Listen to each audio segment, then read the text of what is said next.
આજે આપણે બનાવીશું માત્ર 10 જ મિનિટમાં બની જાય તેવી ઇન્સ્ટન્ટ જલેબી।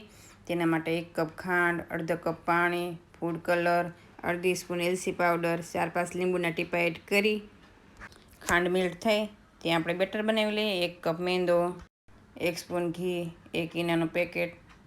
હવે થોડું પાણી એડ કરી જલેબીનું બેટર બનાવીશું। તમે જોઈ શકો છો આ રીતે રિબન પડે તેવું બેટર બનાવવાનું। હવે કેચઅપની બોટલમાં બેટર એડ કરી હવે સાસણી ચેક કરી લઈએ।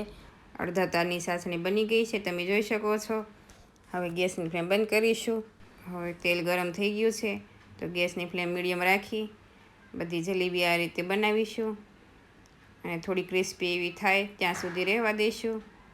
હવે જલેબીને સાસણીમાં એડ કરી 5 મિનિટ રહેવા દઈશું અને સાસણી નોર્મલ ગરમ હોય ત્યારે જલેબી એડ કરવાની।